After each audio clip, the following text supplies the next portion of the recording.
Chairman, our distinguished industrialist and statesman, the faculty and students of the Kwame Nkrumah University of Science and Technology. Fellow citizens, good evening. I want to thank all of you for your presence here this evening in this famous great hall to talk about a subject that is of interest to all of us. I refer to corruption. A university campus and an audience of mainly young people must surely be the appropriate venue for such an important conversation. As I go around our country in the course of this election campaign, taking the MPP's message to the people, I am struck daily by the sheer volume of work that we have to do in all aspects of life in this country to make the lives of our people more tolerable. Our needs are many.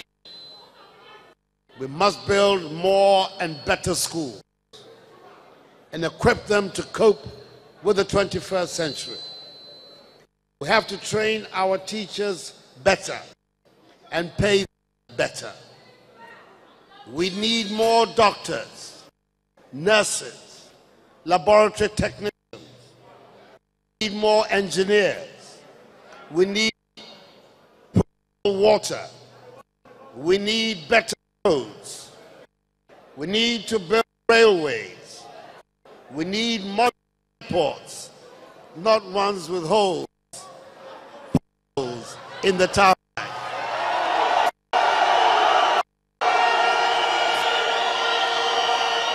We need better sanitation. We need well-equipped workshops to train our artisans. We have to find hundreds of thousands of profitable, well-paying jobs for the young people of our country. And everybody listening to us this evening add his or her own must-do to the list. Then you think about the statistics that say we have to invest some $6 billion every year for the next 10 years simply to make up our infrastructure deficit. Then you think of the arguments that some are making. Ghana cannot afford to educate her young people to secondary level because they say we do not have the means and we cannot afford to do so, at least not for the next 20 years. And this from a government whose leader is a beneficiary of free secondary school education.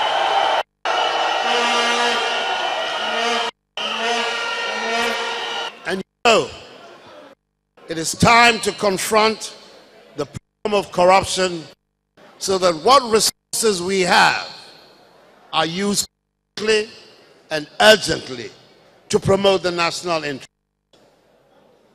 It is time to confront the real problem, corruption, and the perception of corruption, because even the perception of corruption leads to a general lowering of morale among the population. Corruption has been a debilitating factor in the management of our public finances so far. It has become an even dangerous factor now that we have oil. The economy is expanding, but not creating the needed jobs. As experience around the world has shown, if we do not get our base right, the increase in our resources and will spell disaster instead of providing means for us to solve the many problems that we have, the so-called oil curse. I hope that all of us in this room are aware of the dangers corruption poses to our nation. But it is worth bearing in mind that it is not only the headline corruption, the type that involves politicians with intention of paying bribes to the traffic policeman. The policeman who demands and takes a bribe, allow an unlicensed driver on the roads. The planning official who allows a house to be constructed on the waterway. The customs official that accepts a bribe and allows goods to be in without the payment of duties. The officials that allow drugs to be imported into and exported out of our country. And all the everyday petty taking that we all put up with. All such actions constitute corruption and retard our progress, even if they do not attract headlines. Tonight, though, Mr. Chairman, I want to concentrate my remarks on corruption in government and by politicians. Unless we tackle this problem, we run a real risk of cynicism overcoming our politics and thus of a catastrophic loss of confidence in our democracy. Ghana cannot afford this. Our forebears did not struggle for Ghana to end in such a sad state of affairs. I believe that we can, in this generation, the economic transformation that has eluded us if we do the right thing. Corruption has to be defeated. It brings revenue to the state. It holds back our economic growth. It leads to the flight of capital of the country, and it inflates the cost of government. It results in a loss of legitimacy and respect for legally constituted authority. Corruption demoralizes honest people and fills them with uncertainty, mistrust, and fear. It steals initiative and creativity and dampens motivation. It undermines the system of rewards, appointments, success, and it encourages mediocrity, laziness, and incompetence. You recall that during the last election in 2008, in an attempt to win votes, the NDC launched an all-out propaganda onslaught against the MPP government. Some of the allegations were so outlandish, they should have been laughed at and dismissed. Who among us forget the document that purported to show that Kufuor and his ministers had more money in one relatively small local bank than all the capital assets of all Ghanaian banks put together? I think I was placed somewhere in the middle of that list.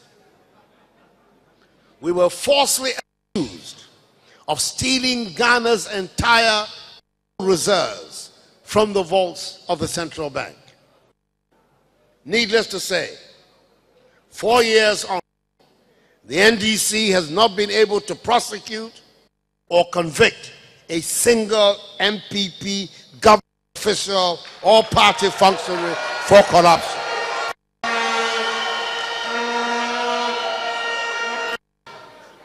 On the contrary, all the evidence today is about corruption by NDC government officials and their supporters.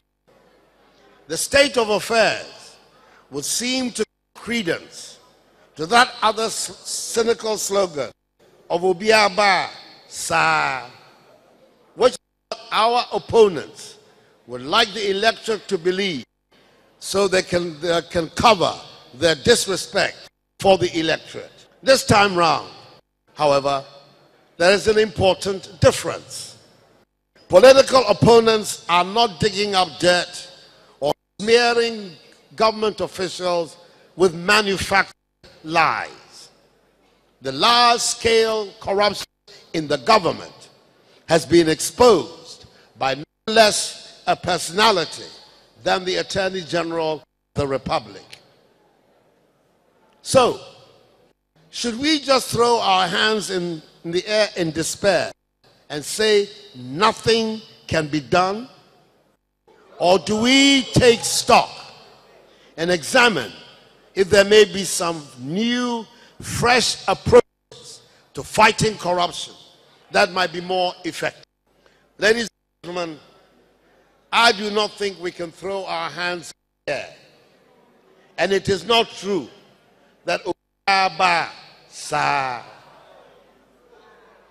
There are differences. We have a responsibility to work to grow confidence in our politics. We have to work together to tackle this. We in the MPP understand that the good people of Ghana are weary of the debilitating impact of pervasive corruption on our society and simply want their government to fix the problem. They want it fixed, not with words, but with action. They want improving the scale of integrity in society is an unwritten mandate of every government. But fighting corruption is a constitutional imperative imposed on the state headed by the president and government. Indeed, Article 35, Clause 8 of the Constitution of our Republic enjoins the state to, and I quote, take steps to eradicate corrupt practices and the abuse of power, unquote. With your help, I want to be the president who fixes the problem of corruption in our country. Fellow citizens, I, Nana Dankwa Akufo-Addo, have a very strong personal commitment to fighting corruption. And along with my party, the New Patriotic Party, we have thought long and hard about how to turn that commitment into practical policies and programs that will have a real impact on reducing significantly the damaging spread cost of corruption. The MPP government of President John Agyekum Kufuor showed commitment to the fight against corruption through the enhancement of anti-corruption legislative framework. I do not claim that these sets of laws solved the problems, but they certainly helped to begin to change attitudes.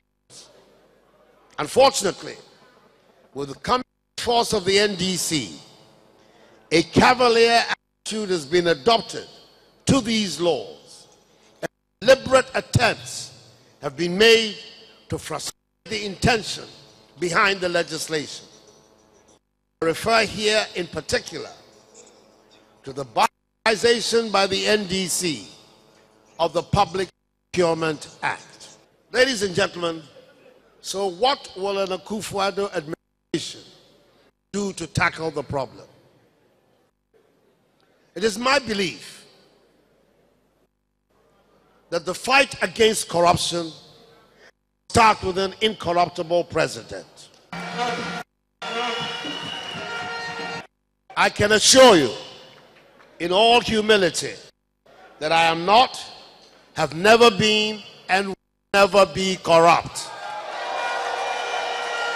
I can also assure you that as your president, I will not condone corruption in my government. I bring to the table and to the office of president of this great country an unblemished track record of personal integrity and fortitude. I'm inviting you to bank on my leadership attributes and make me your president. I will lead a strong fight against corruption in this country. We aim to bring about a sustainable reduction in corrupt behavior, to protect the public purse, and offer the Ghanaian people value for money to improve economic and social development. Mr. Chairman, distinguished ladies and gentlemen, permit me to use the platform to reiterate what I told my colleagues, party leadership, associates, and abroad. If your idea is to make corrupt money in government, then there will be no room for you in my government. If you think of public office as a shortcut to make money, then find some other venture to engage your time and energies, because there will be no room under an Akufo-Addo government for self-enrichment in politics. The NPP is certainly a pro-business and pro-people party, and my government will provide an atmosphere conducive for legitimate businesses to flourish. But making corrupt money as a politician or through politics during my tenure as president is not an option that I am prepared to tolerate under my watch. I believe the time has come for us to end the business of people going into politics to enrich themselves. We need to change the culture of seeking wealth through politics and seeing politics as an avenue for financial gain. This approach to politics has debased what should be the essence of public office, the spirit of service for the common good. I, as your president, will lead by example and will not allow corrupt, greedy, and self-serving politicians in my government.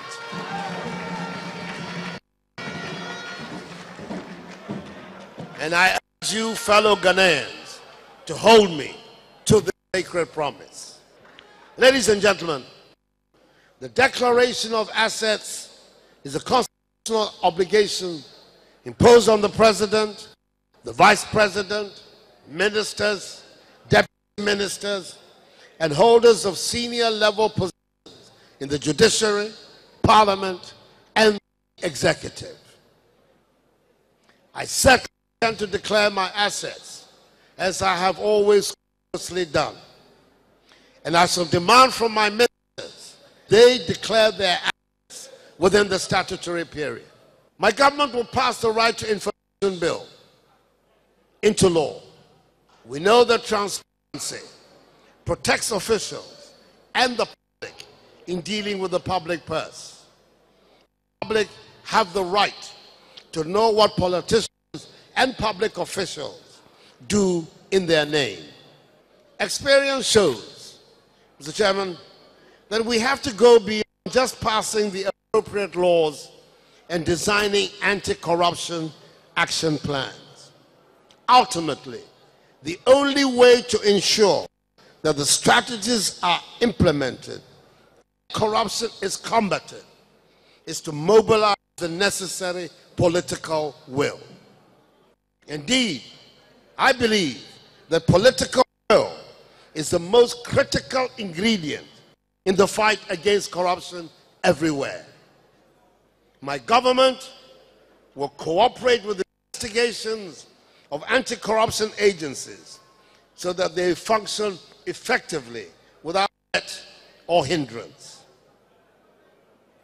And the Akufo-Addo government will also improve governance and management practices in the public sector to eliminate bad management practices that lead to corruption. Amend the relevant sections of the Criminal and Other Offences Act 1960, Act 29, particularly sections 239 to 257, to make corruption a felony rather than a misdemeanor. introduce stiffer punishments for corruption to make it a high-risk, low-gain activity, and make the theft of state funds more expensive for the criminal. Support and provide anti-corruption institutions such as the SHRAD, the Economic and Organized Crime Office, EOCO, the Financial Intelligence Center, FIC, and the Ghana Police Service with greater financial resources to recruit, train, engage, and retain a large number of technical personnel to investigate and fight corruption throughout the country.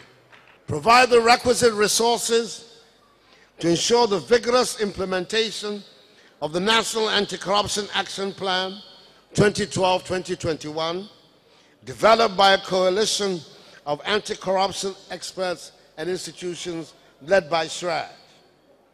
Introduce legislation to improve corruption reporting, investigations, and follow-up systems, and to make it A, compulsory for every head of a public sector institution to establish and effectively operate an anti-corruption policy and unit, and B, make it a criminal offense for a public official to fail to report corruption.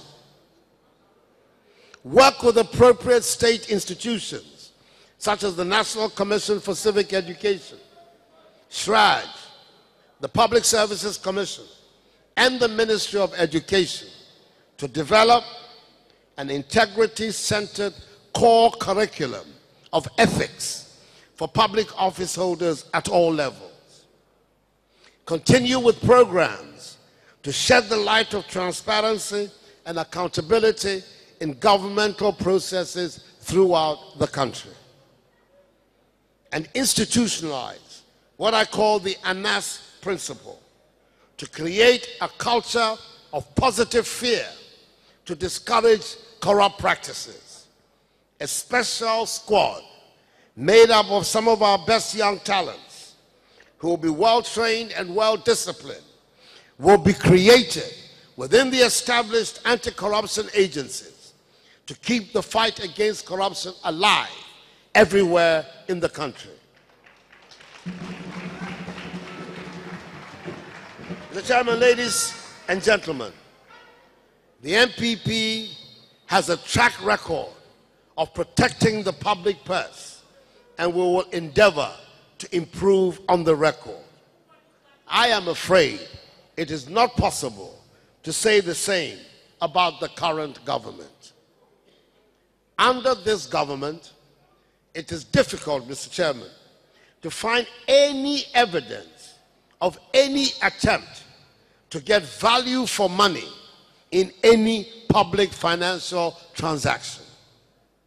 In all my years in public service, until 2009, I had not come across such a blatant and costly disregard for the principles and obligations of democratic accountability by a constitutional government under democratic rule.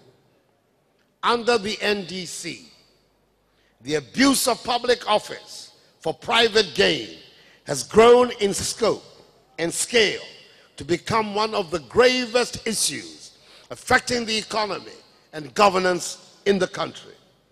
Let me give you just a couple of examples.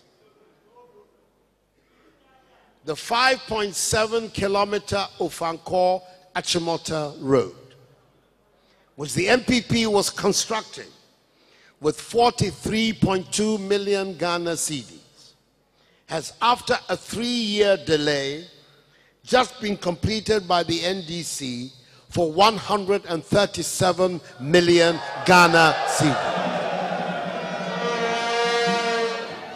That amount, fellow Ghanaians, is only 20 million Ghana cedis less than the 158 million cedis the NPP was going to spend on the 31.7 kilometer in Suhum stretch to build a dual carriageway with asphalt concrete, surfacing, and an interchange at Suhum. Public contracts are now routinely awarded by sole sourcing. Very worrying is the fact that this sole sourcing regime is most prevalent in contracts awarded from two key ministries, education and roads. We have heard MPs, members of parliament on the minority side, allege that over 80% of public procurements are awarded by sole sourcing. The government has not bothered to contradict them. The blatant disregard of the legal requirement to subject public contracts to a competitive tender process is denying the people of Ghana value for their money. I do not use such strong words lightly. Section 13 of the Public Procurement Act, Act 663, states, and I quote, "The Public Procurement Board shall within 3 months after the end of each year submit to the Minister of Finance a written report indicating the activities and operations of the board in respect of the preceding year." Clause 2, "The annual report shall include a copy of the audited accounts together with the Auditor General's report, and the Minister, that is the Minister of Finance, shall as soon as practicable after receipt of the annual report submit the report to Parliament with such comment as the Minister considers necessary. In this report, the Minister must explain to Parliament why certain procurements were done through sole sourcing. Fellow citizens, my information is that not a single such annual report has been submitted to Parliament since the NDC was voted back into office in 2009. It is probably not a mere coincidence that under the NDC, the chairman of the Public Procurement Authority is a presidential staffer, whilst the chief executive officer is a former NDC MP. During our time, we followed the law and appointed known and respected technocrats to head the Public Procurement Authority. As I speak, the 2011 Auditor General's report has not been laid in Parliament. This ought to have been done by the end of June 2012. If one recalls that it was the 2010 report which was laid on the due date that exposed the judgment debt scandals, one wonders if there are any more such scandals lurking within the report to explain the delay in the laying of the 2011 Auditor General's report. Then there are the inexplicable rises in the cost of government projects. A 6-classroom block that was being built at some 85,000 cedis 4 years ago under the MPP is now priced at over 240,000 cedis.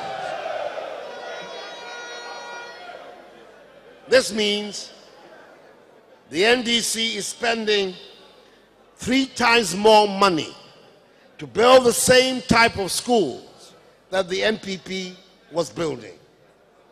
These are the types of things that undermine confidence in government and limit our capacity to develop.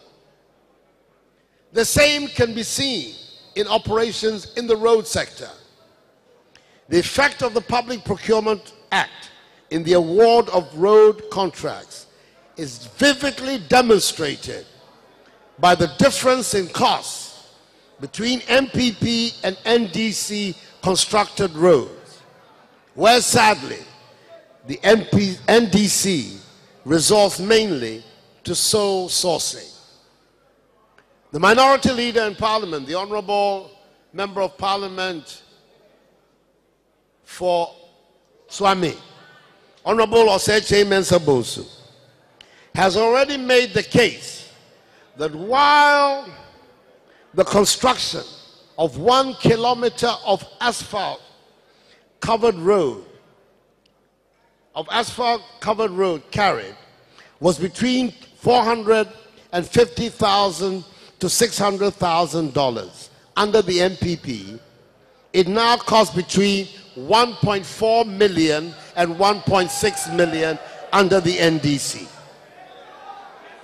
The consequence of that kind of inflated cost of corruption, of construction, is that in the last 3 years, less than 1,000 kilometers of roads have been added to the road network as compared to the MPP annual average of 4,750 kilometers. Such is the expensive nature of road construction these days that we're even told that luxurious BMW 7 Series are now purchased as project vehicles for road ministers. A better Ghana it is indeed. A better Ghana it is indeed. But it appears only for the chosen few. Since the payment of judgment debts is very much in the news, and government spokespersons have sought to use the Obiaba Sa argument to defend criminal behavior, it is worth pointing out that in all the first 4 years of President Kufuor, beginning with me as Attorney General and Yaw Sarfo Marfo as Finance Minister, I'm informed that less than 4 million Ghana cedis was paid out in judgment debt. Last year, the NDC admitted to paying some 642 million, almost equivalent to the 667 million annually that my government, God willing, is pledging to spend on improving and expanding facilities and teaching at our secondary school.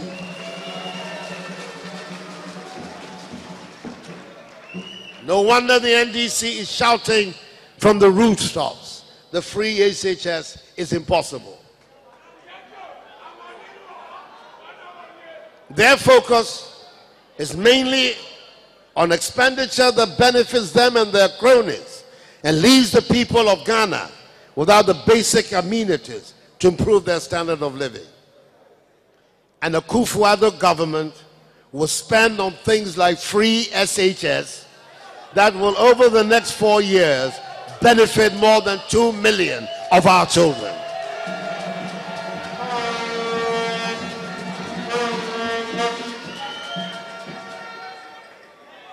In less than 4 years, this government has spent more money than the MPP did in 8 years.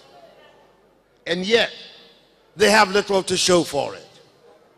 Secondly, this government has borrowed more money than all previous governments put together did in 52 years. I ask, as all of us must ask, Sikano Ewaye. Mr.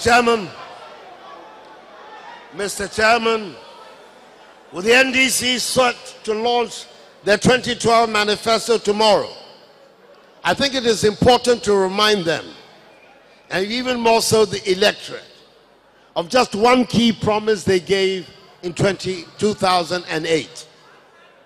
They said that by the end of 2012, the NDC would have, and I quote, created a society in which corruption is punished and probity, integrity, and dedicated service are applauded and appreciated, unquote. Perhaps the president will be kind, accessible, and affable enough to tell Ghanaians why his government chose to break the promise they made to Ghanaians on corruption and in the process give politics a bad name. It is not difficult to understand, Mr. Chairman, why Ghanaians are skeptical about the president's commitment to fighting corruption. Indeed, two of the most controversial international transactions associated with this government, or any other of the government of the Republic for that matter, the 10 billion XTX housing deal from Korea and the Embraer 190 jet and the accompanying $17 million hangar from Brazil were both led by him in his capacity then as vice president. The president, in his major policy statement, that was what it was called, said he would appoint a sole commissioner, in his own words, and I quote, to thoroughly examine the judgment debt and negotiated settlement conundrum, unquote. With all respect, Mr. President, what Ghanaians really need is their money back. That's what they need.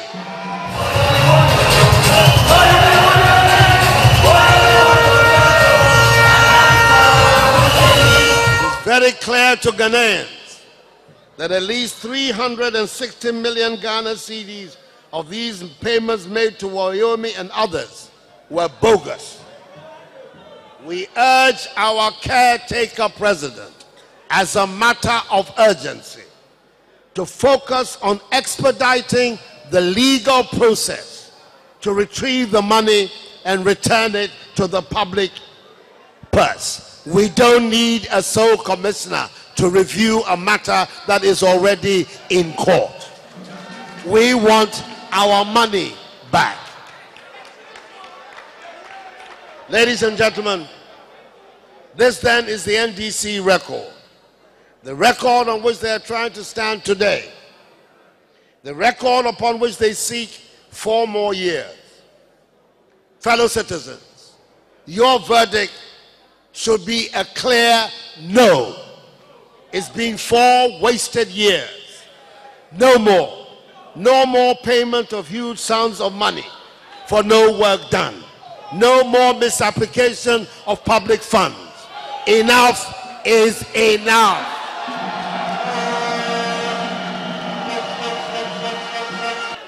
We need to protect the public purse. We need to protect the public purse. We need to protect our future. We need to change now and move Ghana forward. Come December the 7th, Mr. Chairman, by the grace of God, and with your mandate, if I am elected president, I, Nana Addo Dankwa Akufo-Addo, give you my word, I will protect the public purse jealously. I pledge to ensure that the nation gets value for money to improve public services and drive the important agenda of economic transformation. Ghana deserves this, and the MPP under my leadership will deliver this. The chairman, distinguished chairman, ladies and gentlemen, I'm very, very grateful for your kind attention. God bless you, and God bless our homeland, Ghana.